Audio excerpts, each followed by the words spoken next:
Steve Stavely, and I have the great honor and distinct privilege of being the Chief of Police of the City of La Habra's Police Department. You're about to watch a program called 10-8, which in the police lingo means going into service.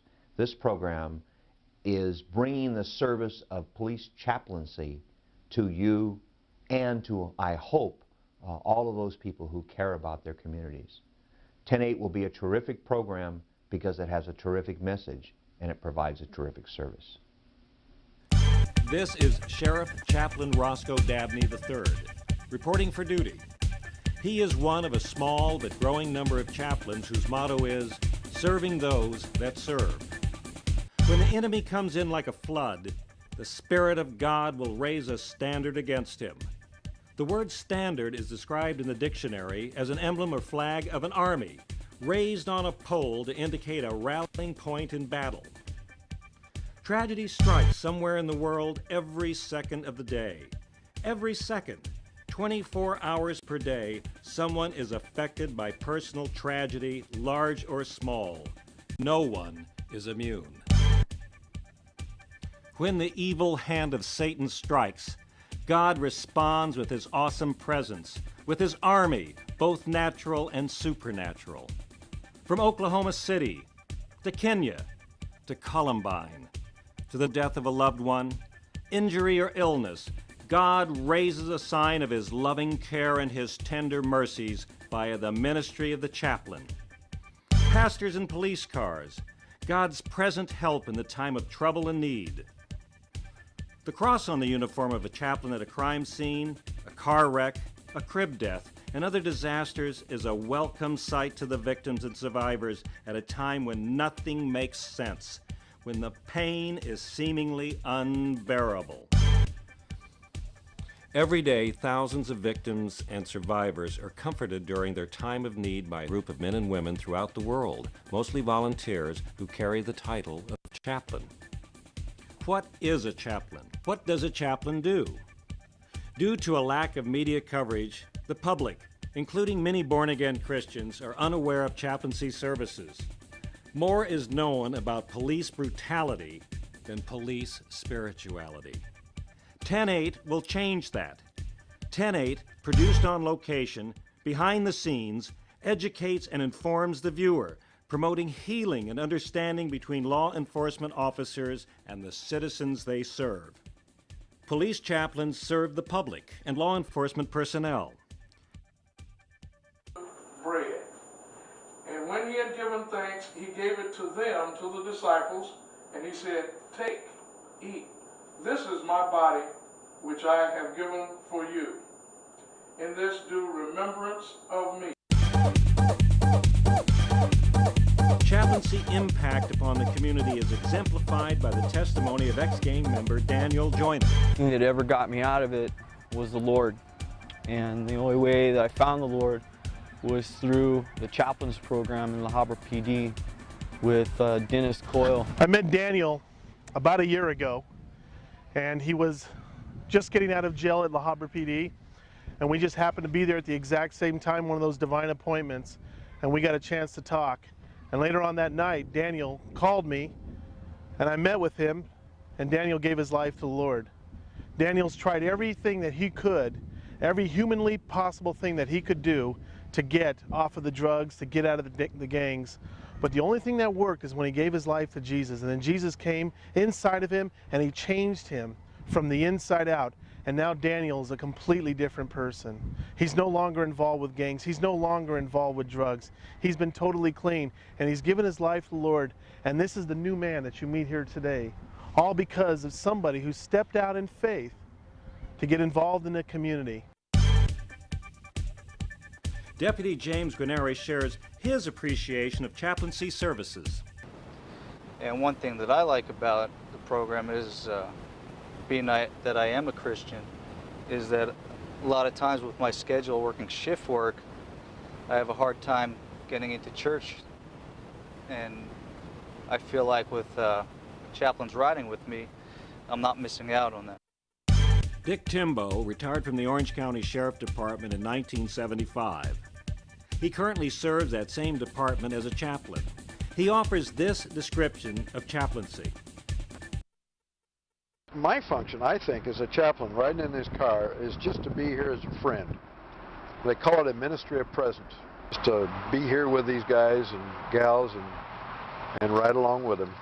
Deputy Dan Novell provides another perspective. As Chaplain Timbo said, a ministry of presence where a lot of times a person will change their demeanor and soften because of the presence of a chaplain. Now, from a deputy standpoint or a law enforcement standpoint, whatever motivates or animates that person to have that type of reaction, which diffuses a situation or an emotional situation, an angry situation, a sad situation, to where things can get under control and dealt with more effectively from our point of view, that's a plus. Police officers are human beings, affected by tragedies like everyone else. Chaplains play a vital role in counseling personnel in the wake of an incident. Sergeant Richard Corder knows the value of post-traumatic counseling. Able to get out here and they provide counseling to people that are in need, that need their help. And they not only provide help to citizens on some of these calls, but they're also there for the deputies. I know I've talked to chaplains in the past, and it's always in a confidential nature, and they're good guys. They offer counseling if you're having trouble with stress, or maybe you got someone sick at home, or a family member has just died or something like that. You got somebody that you can talk to in confidence, and that's just going to be there to help you get through whatever you need. A good example of them helping, like out in the field, is a couple months ago we had a couple kids from the high school that were killed in a terrible traffic accident, and deputies that first responded to the scene. It was real traumatic. It was a mess. There were other high school kids involved in the traffic accident. There were other high school kids that showed up at the scene. So we called out the chaplains, and several chaplains responded to the scene.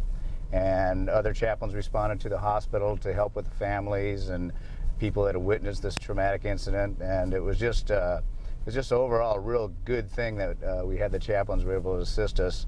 Another thing that came out of this is a few days later we had a critical incident stress debriefing, in which several of the chaplains attended with myself and the other deputies that were involved.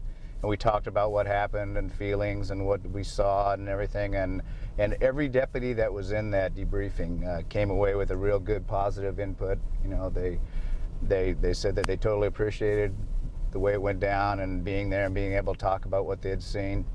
And overall, you can't beat the chaplain program. Deputy Rod Valdez summarizes the law enforcement attitude toward chaplaincy this way. I enjoy having them. And I feel that if we didn't have them, it'd be a void in law enforcement. Due to the nature of the job, police officers' national statistics rank #1 in divorce and #2 in suicide.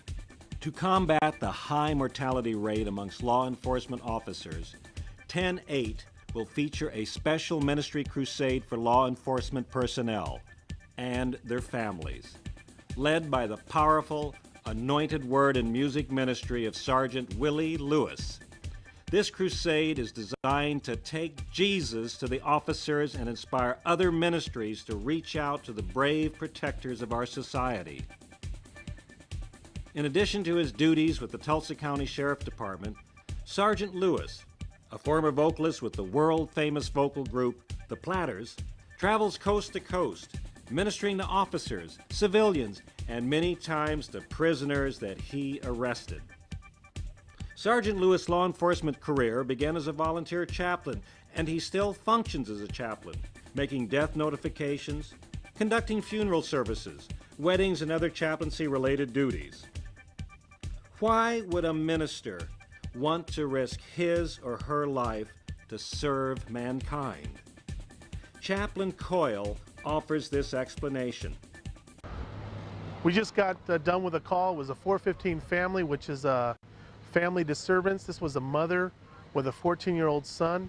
They got into a little bit of an argument and then almost a shoving match, and he ended up spitting on his mom. And by that time, that's when she called us out to the scene. When we got here, after talking with mom and found out that there's divorce in the family, and that is the biggest reason that puts problems in kids' lives. And people get married and they say they're going to be married forever, then all of a sudden problems come along and the word commitment falls by the wayside. Well, commitment means having no other options.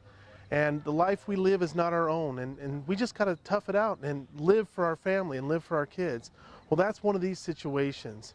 And it looks like that here's a little guy who just wants his dad around, who wants to have his mom and dad to be there together, because kids need both mom and a dad. So we came out here and we're going to offer this guy some help, and I really believe this kid's going to come around. But this call is an example, and this is probably the main reason that just drives me to be a chaplain. This is why I'm a chaplain. I love to go out there and help somebody, give myself away to them, show them the love of God, and just to see God do wonderful things in their life and get them turned around, and then just watch a family come back together and become strong again. And that is why I'm a chaplain.